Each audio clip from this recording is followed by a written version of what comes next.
কখনোই বলে নাই। আপনারা গুজব শুনে সেটা ছড়াচ্ছেন। বাংলাদেশ চায়না কোনোদিন বলে নাই। বাংলাদেশ চায়না মিয়ানমার যে করিডোর নিয়ে আলোচনা সেই প্রসঙ্গে তাদের পক্ষে কোনো কথা নাই। রোহিঙ্গার বিষয়ে আন্তর্জাতিক সম্প্রদায় থেকে আমরা যে সাহায্য পাই তার অর্ধেকের বেশি যুক্তরাষ্ট্র থেকে। মায়ানমারের উপর চাপ ইত্যাদি বিষয়ে আমরা আলোচনা করিনি।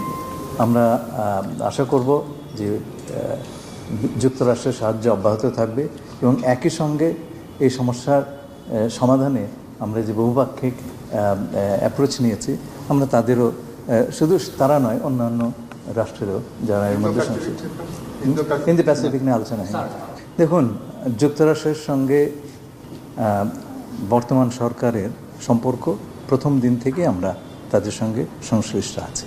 সুতরাং শুধু এটা একটা বৈঠকে সীমাবদ্ধ নয়, আমরা সব স্তরেই তাদের সঙ্গে আমরা সম্পর্কটা রাখছি এবং সম্পর্কটা এগিয়ে যাচ্ছে। আগের সরকার বলতে যদি ইন্টারিম গভর্নমেন্ট বোঝান তাহলে পরে সেই সম্পর্কে ধারাবাহিকতা আছে। আওয়ামী লীগ সম্পর্কে কোনো আলোচনাই হয় নাই, কখনোই বলে নাই। আপনারা গুজব শুনে সেটা ছড়াচ্ছেন। কোনোদিন বলে নাই। বাংলাদেশ চায়না মিয়ানমার যে করিডোর নিয়ে আলোচনা সেই প্রসঙ্গে তাদের পক্ষে কোনো কথা নাই। আমরা সবসময় তাদের কাছে আবেদন করেছি তাদের সাহায্য যাতে অব্যাহত থাকে, এটা আমাদের চলমান প্রক্রিয়া। ভাই, এই ট্যাক্সটা সম্পর্কে আমি যা পড়ছি তাতে মনে হচ্ছে মানুষের কোনো ধারণাই নাই। I am sorry to say.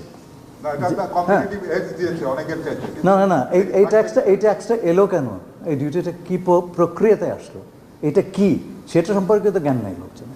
I am sorry to say this. আপনারা জানেন প্রথমে 19% আমাদেরকে ধার্য করা হয়েছিল, যে আইনের বলে সেটা করা হয়েছিল। সুপ্রিম কোর্ট আমেরিকার বলেছে সেই আইনের বলে আপনি ট্যারিফ দিতে পারেন না।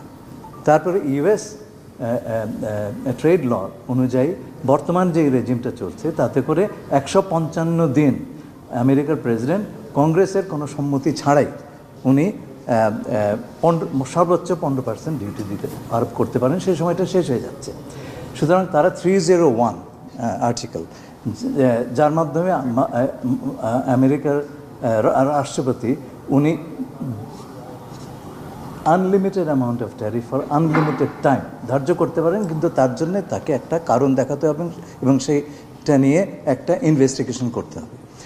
এই ইনভেস্টিগেশনগুলো একটা পর্যায়ে শেষ হয়েছে এবং তাতে আমরা 10% আমাদেরকে ধার্য করা হয়েছে। এটাই হচ্ছে নতুন ডিউটি। আচ্ছা, এখন আমাদের 10, অন্যরা 12 পেয়েছে, 12.5 পেয়েছে, আমরা 10 পেয়েছি। সেই সঙ্গে আরেকটা জিনিস পেয়েছি যেটার কথা কেউ বলছে না, এটা হচ্ছে সবচাইতে ইম্পর্টেন্ট। আমার সঙ্গে আমেরিকার যে বাণিজ্য আলোচনায় আমি একটা কথা তাদেরকে বলেছি যে এই যে জামা কাপড় আমরা বানাই, এটা যদি আমেরিকান তুলা বা আমেরিকান ম্যানমেড ফ্যাব্রিক দিয়ে ম্যানমেড ফাইবার দিয়ে বানাই, তাহলে পরে this is basically A transformed American cotton. তা আপনারা কেন এর উপরে শুল্ক ধার্য করবেন? এবং তারা এবার আমাদেরকে তার জন্য একটা ডিসপেন্সেশন দিয়েছে, যে একটা ট্যারিফ কোটা সিস্টেম করেছে যাতে করে আমরা আরও অধিকতর মার্কেট অ্যাক্সেস পাই। সেটা কেবল বাংলাদেশ এবং সেই সঙ্গে ইন্দোনেশিয়া এবং মালয়েশিয়া এবং আরও একটি আসিয়ান দেশ পেয়েছে। না, এই বিষয়টি আমরা সবসময় আলোচনা করেছি বিভিন্নভাবে যুক্তরাষ্ট্রের সরকারের সঙ্গে র্যাবের এই স্যাংশনটা তুলে নেওয়ার ব্যাপারে। এটা চলমান প্রক্রিয়া, আজকে সে বিষয়ে আলোচনা হয়নি। আমরা ঠিক করে দিতে হয়। আচ্ছা, আপনারা হেডলাইন করবেন, আমি কি হেডলাইন করবো? আচ্ছা, ওদের আগ্রহের জায়গা কোনগুলো বাংলাদেশের বিষয়, এটা যদি এই সবগুলো তো বলে ফেললাম। তার বাইরে একটা কথা হয়েছে, সেটা হচ্ছে আমি আগামী সেপ্টেম্বরের 8 তারিখে জাতিসংঘের সাধারণ পরিষদের সভাপতি হিসেবে আমার দায়িত্ব গ্রহণ করব। এই প্রেসিডেন্ট হিসেবে আমার যে কাজ সেটা নিয়ে তার সঙ্গে আলাপ হয়েছে এবং এই আলাপটা আমাদের চলতে থাকবে। জাতিসংঘের প্রতিষ্ঠার পেছনে আমেরিকার একটা বিশাল ভূমিকা ছিল। এটা ছিল বেসিকলি প্রেসিডেন্ট রুজভেল্টের। আপনারা যদি ইয়ল্টাতে 1945 সালে প্রেসিডেন্ট রুজভেল্ট, চার্চিল এবং মার্শাল স্ট্যানলিনের যে বৈঠকগুলো হয় 8 দিন ধরে, আপনি সেটা পুরো পেপারগুলো পড়লে দেখবেন। হ্যাঁ, ইয়ল্টা। তো সেইটাতে আপনি দেখবেন যে মার্কিন রাষ্ট্রপতি রুজভেল্ট তার সবচেয়ে বড় একটা এজেন্ডা ছিল ইউনাইটেড নেশনস, এবং লিগ অফ নেশনসের মতন এটা এই নতুন সংস্থা যাতে সহজেই মুখ থুবড়ে না পড়ে তার জন্য উনি কিছু কিছু স্পেশাল বন্দোবস্ত করেছেন। তো জাতিসংঘের ব্যাপারে আমেরিকান ইন্টারেস্ট সেই সময় থেকে, এর শুরু থেকে এই কনসেপ্টটাই এসছে ওদের কাছ থেকে। তো এই বিষয়ে এখন জাতিসংঘের জেনারেল অ্যাসেম্বলির প্রেসিডেন্ট হিসাবে আমার সঙ্গে তাদের ইন্টারাকশন হয়তো খুব স্বাভাবিক, এবং এই ইন্টারাকশনগুলি চলমান থাকবে।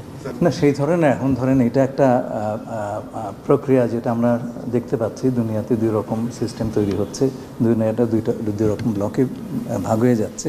এটা তো সকলের একটা, this is an emerging technology, আমরা অনেক কিছুই জানি না।